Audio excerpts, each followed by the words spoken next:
My name is Mary. I've been married for 5 years and I also work in an office. I met my husband John through a matching app.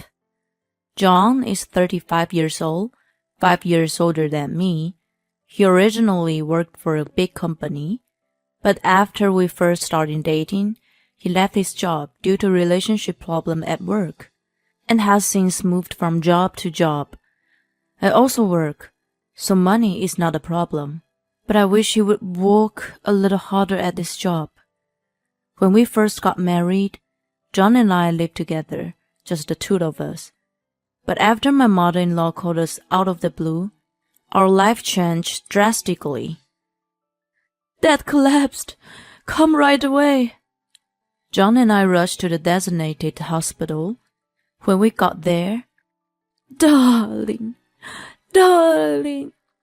there was my mother-in-law sobbing her eyes out. We prepared ourselves for the worst, and then the doctor came in. I need to talk to you all, so please come this way. He called us into a small room that looked like a conference room. He told us that he was going to need nursing care and that we shouldn't expect him to recover quickly. He also said, he needs nursing care, so either take care of him at home, or if you want to find a place to take care of him, we will find a facility for you. My mother-in-law is not working, so I thought he'd take care of him at home. As I thought, my mother-in-law said, I would take care of him at home. It would cost a lot of money at a facility, and I want to be with my husband. It was completely understandable that she'd want to be with him, having lived with him for so many years. Then, back to the hospital room, my mother-in-law talked to us about taking care of him at home. I would take care of him, but I think there are limits to what I can do on my own. If it's okay with you too, would you be willing to live with me at our house? I thought it would be very difficult for my mother-in-law to take care of my father-in-law by herself. My husband asked, Mary, is that okay? But I could understand how hard it could be for her, and I didn't have that much of a problem with my mother-in-law, so I said, okay, and agreed. I had no idea that it would cause such an outcome. A month later, my father-in-law was discharged from the hospital. We had already moved to my parents-in-law's house, so we went to pick up my father-in-law together. My father-in-law said, I'm really sorry. He was so apologetic that it was almost painful for me. After my father-in-law came home, things were very hectic. Since my mother-in-law was taking care of my father-in-law, she didn't have time to do housework such as cooking. I was in charge of the housework, and John took care of the garbage. Perhaps it was because our lives were so hectic, I gradually felt that everyone was getting frustrated. I thought that John didn't have such a tough job, but I wanted him also to do the household chores. John sometimes complained about why he had to take out of the garbage. I honestly thought, why don't you at least do that? But it was my mother-in-law who was the most stressed. Ever since she started taking care of my father-in-law, it was obvious that she was getting more and more frustrated every day. Hey, Mary, the bathroom was dirty. There was hair left on the floor. You need to clean it up. Hey, didn't we just have spaghetti? Don't be lazy to serve us the same meal with the same month. She started attacking me. John and my mother-in-law took advantage of me. Hey, haven't you been lazy lately? Mom is busy taking care of that, and all you do is work, right? You can't even do your housework properly. She lets you live at her house, so you should be working to pay the rent. He started saying things like that. After my mother-in-law started taking her frustrations out on me, I felt that for some reason the distance between my mother-in-law and John seemed to have shortened. John had always been a bit of Mama's boy, but I felt that the level had gone up even more. I know how hard it was to take care of my father-in-law, so I tried my best to reduce the burden on my mother-in-law by cooperating with her on weekends. Then, gradually, she became more and more reliant on me. On Saturdays and Sundays, my mother-in-law and John would go out to eat together. John and my mother-in-law went shopping together on weekends. I wondered if John's salary was enough to go out that much. I wish he would save the money for the future. But I thought that if it was for my mother-in-law's refreshment, so it was just for now. I took care of my father-in-law without saying anything in particular. My father-in-law could talk, so we could chat, laugh, and I enjoyed taking care of him. Seeing this, my mother-in-law said, "Mary, thank you for taking care of him. I'm glad you're here." She may have been able to relax a little bit, and she began to express her gratitude to me. I was happy to know that I was supporting her. After that, I continued to work and do housework on weekdays, and on weekends, I kept myself busy taking care of my father-in-law. My mother-in-law and John were almost never home on weekends. One Saturday, I was chatting with my father-in-law, and I felt him trying to say something to me. "What's wrong, father? Is something wrong? Do you want a glass of water?" I would ask him, but he would just say, "No. Please let me know if there's anything I can do to help." I told him. Then my father-in-law started to talk, very reluctantly.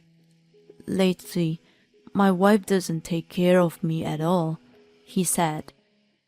I thought my mother-in-law was doing her best taking care of him, so I interpreted it as meaning that she was not taking care of him the way he wanted.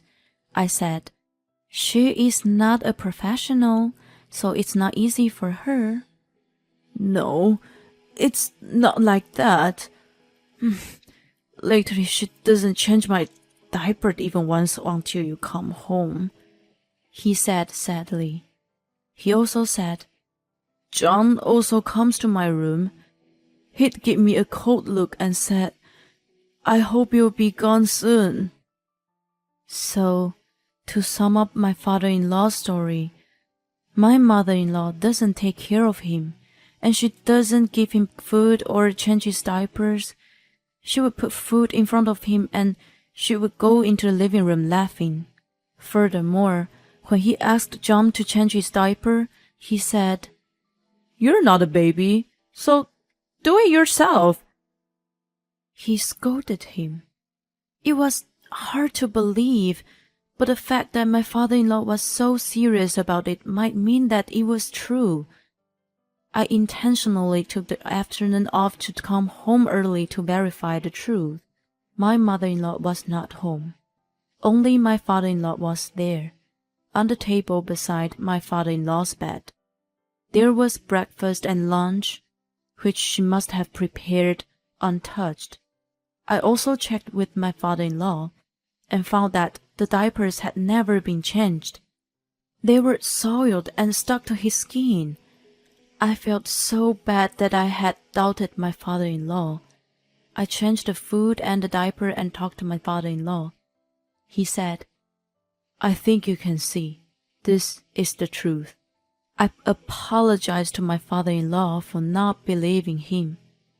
"I don't want to ask you to do this, but Mary, please, would you take care of me?" He said, "Lately, they've been taking my bank card and using my money." I had no idea they were doing that. I was surprised. "I have several bank accounts, but they haven't found the one with the most money in it yet. So, in order to protect it too, I would like you to take care of me." I said okay with one reply. I told my mother-in-law and John that I would take care of him on their behalf. They happily agreed.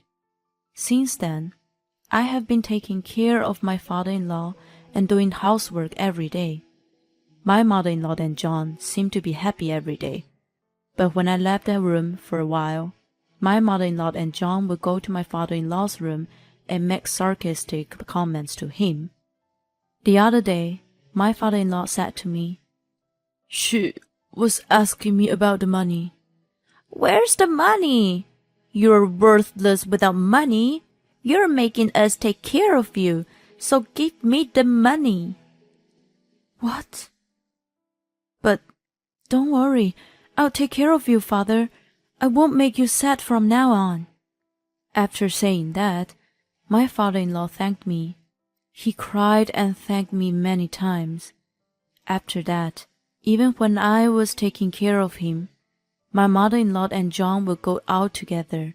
One day, when I came out of my father-in-law's room, John and my mother-in-law were standing in front of the door, glaring at me. "Hey, you! At first, I was grateful to you for taking care of him, but you started taking care of him for money, didn't you?" I couldn't understand what she just said, and I looked at her with a blank stare. "I heard you and him talking about his inheritance. Couldn't hear the details, though." I had no idea what she was talking about, so I said, "What are you talking about? I don't know what you're talking about." "He was telling you where the money was. He said something like, 'when I am gone,' didn't he?" Oh, that's what she was talking about. I understood, but I pretended I didn't know because I promised not to tell them. Then John said, "If you're just after money, I'm divorcing you. Get out of here right now. I don't want to be with a woman like you who is just after money." Who's just in it for the money? He thought I didn't know anything? But I said, "Oh, well, that's okay. I understand. I'm leaving. I also agree with the divorce, but I just want you to know that I'm not here for the money." I decided to leave, and my mother-in-law said, "I don't want my husband, so you can take him with you. You leave all the bank cards, okay? Well, he has money, but he can spend it." How could she say that I was after the money? John also said, "We didn't abandon Dad. When he needed care and stayed with him, we're entitled to the money." What a thing to say. I don't need the money, so I'm leaving with him. Thank you for everything you've done for me. Saying that, I took my father-in-law and left the house. We got divorced without any alimony. After that, my life with my father-in-law continued. Both of my parents have passed away. He is not my father by blood, but I enjoyed spending time with him so much that I felt like he was my real father. 1 year later, I received a call from John. "Help me!" He contacted me out of the blue. Actually, my father-in-law passed away a month ago. John and my mother-in-law did not contact me at that time either. What could he want? I thought that of course I, his son, would get the inheritance, but all I have is Deb, he said. I had known about this when I was alone with my father-in-law. He gave me a bank book containing a large sum of money and told me to use it. So I bought a flat to live with him and saved the rest. He said, "You live in a nice place, so you must have money, right? I happened to see you the other day, and you went into a very nice apartment, right? I knew Dad left you money, so you were taking care of him for money." He cursed at me. I told him, "Your father had never forgiven you too for what you did to him. And for not paying alimony to me." That's right. My father-in-law was so angry at the two for not paying my alimony that he went out of his way to make a loan. That's what you inherited from him, so take good care of it. I'm a stranger to you now, so please just don't involve with me. With that, I blocked them so they can no longer contact me. Since then, the two of them had been in debt hell. They had been living comfortably, but now they were working hard to pay back the money. John, who has been moving from job to job, can't get a good paying job, so he's working multiple jobs to pay back the money. Mother-in-law had a back injury maybe due to her age, and now she needs nursing care. But of course, John is not capable of taking care of her. He leaves her diapers dirty all day long, just like he did with my father-in-law. What she did to him came back to her. I hope they are sorry for what they did. I've been alone since my father-in-law passed away, but I like to start moving on to a new life from here.